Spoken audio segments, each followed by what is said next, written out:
Autant nous, les humains, sommes pétrifiés à la vue d'un aigle ou d'un vautour, nous sommes tout aussi intrigués et curieux de leur nature. Après tout, la nature regorge de créatures aux caractéristiques uniques. L'une de ces créatures est le vautour de l'Himalaya.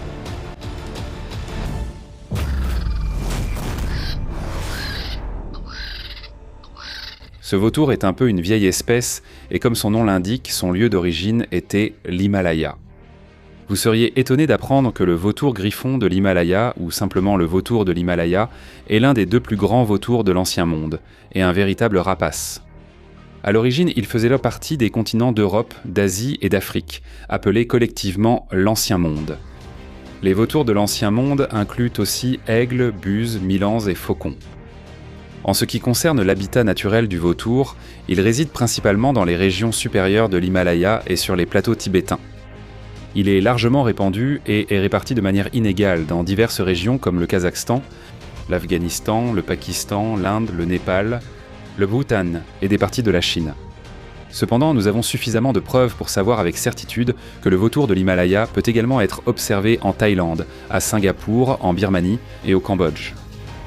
Si nous parlons de ses caractéristiques morphologiques, cet oiseau mesure entre 103 et 115 cm de long et possède une envergure de 75 à 80 cm. Il possède une queue assez grande, mesurant entre 35 et 40 cm. Un fait amusant concernant le vautour griffon de l'Himalaya est qu'il s'agit probablement du plus grand et du plus lourd vautour que l'on trouve dans la région de l'Himalaya, comparé aux autres. Les plumes du vautour sont rêches et plutôt hérissées. Leur tête est habituellement jaunâtre chez les adultes, blanchâtre chez les jeunes, et leurs pattes varient du gris verdâtre au blanc. Vous vous interrogez sûrement sur le titre de la vidéo, c'est-à-dire « La nature lui a donné un masque de guerre ». Voilà le truc. L'un des traits les plus intimidants du vautour fauve, ce sont ses yeux, ou devrions-nous dire de faux yeux. Oui, vous avez bien entendu. Le vautour griffon de l'Himalaya est notoire et possède un trait bien à lui, et pour cela il a adopté une paire de faux yeux pour paraître agressif et effrayer les prédateurs potentiels. Cependant, le hic c'est que les faux yeux ne sont pas vraiment des yeux, mais une illusion précise formée par le plumage du vautour. Le plumage est disposé de telle manière qu'il crée une illusion pour ceux qui regardent. Ce qui complète ces faux yeux, c'est le véritable cou du vautour, qui ressemble souvent à l'arête du nez, vu de loin. On dirait que l'aigle porte un masque de guerre pour se protéger de ses ennemis. Après tout, il n'y a aucun animal qui ne soit pas effrayé après avoir vu le masque de guerre unique du vautour, offert par Mère Nature. Lorsque le vautour décide de descendre pour charogner, il s'assure de ne jamais voler en dessous de l'altitude de 1215 mètres au-dessus du niveau de la mer. Le vautour griffon de l'Himalaya se nourrit principalement d'animaux morts, comme n'importe quel autre vautour ordinaire, et émet un son extrêmement dérangeant en descendant pour se repaître des carcasses.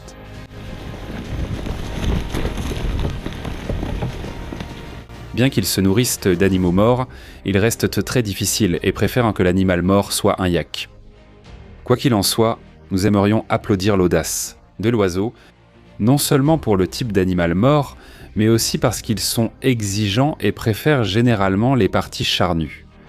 Maintenant, vous n'allez peut-être pas aimer cette partie, mais le vautour de l'Himalaya est aussi coupable de se nourrir de chair humaine. Il se nourrit généralement de cadavres humains trouvés autour des sites funéraires célestes, ou plus connus sous le nom de funérailles célestes tibétaines. Le vautour de l'Himalaya est un vautour assez dominant, et les autres vautours n'ont pas intérêt à s'y frotter. Il craint les léopards des neiges et les loups gris, mais à part eux, il règne pratiquement sur son territoire. Les vautours sont des créatures effrayantes, même lorsqu'ils sont seuls. Imagine à quel point ils peuvent être brutaux en groupe. L'ensemble du groupe est sans aucun doute le plus fort et le plus dangereux lorsqu'ils sont ensemble. En fait, lorsqu'ils sont en groupe, il ne leur faudrait pas plus de 30 minutes pour déchiqueter toute la chair du corps d'un humain ou d'un mouton. En ce qui concerne les yaks, il ne faudrait guère plus de 2 heures au vautour de l'Himalaya pour en faire un bon festin. Et soyez assurés que le groupe n'a même pas besoin de fournir beaucoup d'efforts pour y parvenir. Pour eux, c'est aussi facile que de déchirer du papier. Si la chair humaine arrachée et dévorée ne suffisait pas, le vautour a une autre habitude inquiétante. Des preuves montrent que les vautours griffons de l'Himalaya mangent souvent des égubres de pin, un comportement inexpliqué sans lien avec l'apport nutritif. Cela peut être une autre raison pour laquelle le vautour griffon est considéré comme l'un des oiseaux les plus effrayants qui existent. En raison de leur couleur vive et de leur apparence distincte, il n'est pas très difficile d'apercevoir ces vautours griffons de loin. La peau bleu pâle et les plumes foncées sur les ailes et la queue sont d'autres caractéristiques importantes qui nous permettent de différencier les vautours de l'Himalaya du vautour indien, des aigles et des autres vautours. Abordons les habitudes de reproduction du vautour et ses saisons préférées. Le vautour préfère une température plus fraîche et se reproduit pendant le mois de janvier.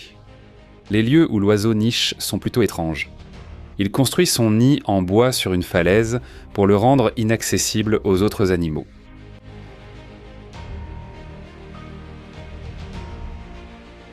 Le choix de l'emplacement du nid est fortement motivé par les principales préoccupations du vautour de l'Himalaya, qui tournent autour de la protection de sa progéniture contre d'éventuels prédateurs, pas seulement contre les prédateurs, mais aussi des humains, car le vautour tente d'éviter toute interaction avec l'homme.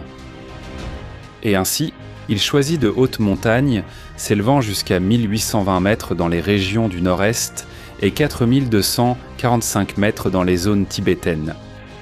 Un endroit aussi isolé est parfait pour eux en raison de leur mode de vie sédentaire. Bien qu'il soit sédentaire, le vautour de l'Himalaya est un animal très sociable et aime vivre avec d'autres vautours de l'Himalaya, en particulier pendant la saison de reproduction et la nidification. On observe souvent que plus d'une paire de vautours griffons peut vivre sur la même falaise. En fait, 5 à 7 couples de vautours griffons peuvent nicher sur la paroi d'une même falaise. Les nids, cependant, ils font moins de la moitié de la taille du vautour griffon et ont tendance à grandir avec le temps et l'usage. La femelle vautour griffon pond généralement ses œufs entre le 25 décembre et le 7 mars, suivi d'une période d'incubation moyenne de 54 à 58 jours. Les oisillons vivent généralement avec leurs parents pendant 6 à 7 mois après leur naissance, puis on considère qu'ils sont assez matures pour vivre seuls. Ces jeunes oiseaux préfèrent souvent voler vers les plaines du nord de l'Inde. Il y a un fait assez étonnant concernant ces jeunes oiseaux dont vous n'êtes peut-être pas au courant. S'ils restent sans nourriture un moment, ils mourront sans symptômes ni avertissement. Contrairement à d'autres jeunes oiseaux ou vautours qui peuvent croître lentement faute de nourriture, mais ne mourront pas de faim. L'un des principaux dangers pour la survie de la famille à laquelle appartient le vautour griffon de l'Himalaya est un médicament appelé diclofénac. Le médicament est surtout présent dans les carcasses d'animaux traités au diclofénac, dont se nourrissent les vautours. Cela entraîne leur consommation du médicament qui est en fin de compte responsable du déclin à grande échelle de la population de leur espèce. Le vautour griffon de l'Himalaya ne paraît pas décliner rapidement malgré le phénomène évoqué, même si le nombre de nicheurs a baissé dans certaines régions du Népal au fil du temps. Les humains ont un rôle majeur à jouer, dans tout cela également. Les grimpeurs et randonneurs perturberaient donc fortement les oiseaux nicheurs sur les falaises, dérangeant ainsi la colonie. Le vautour griffon de l'Himalaya a été classé comme quasi menacé par la liste rouge de l'UICN. Malgré cela, aucun plan de conservation spécifique à l'espèce n'a été appliqué par les autorités chargées de la faune sauvage. Cependant, grâce aux pratiques bouddhistes dans la région tibétaine, cela sauve le vautour griffon de l'Himalaya du braconnage, en raison de la dimension spirituelle des aspects qui y sont attachés. Cependant, le braconnage ailleurs demeure préoccupant. Par conséquent, un programme de surveillance spécial devrait être conçu pour suivre la population de vautours griffons de l'Himalaya, leur phase de reproduction, leurs habitudes alimentaires, et s'assurer que le programme répond aux exigences économiques, sociales et politiques également. À part cela, toute autre méthode de conservation biologique pourrait ne pas être très utile pour protéger la population du vautour griffon de l'Himalaya. Aussi, l'implication des communautés locales dans les méthodes de conservation s'avérerait très efficace dans les régions où le vautour réside.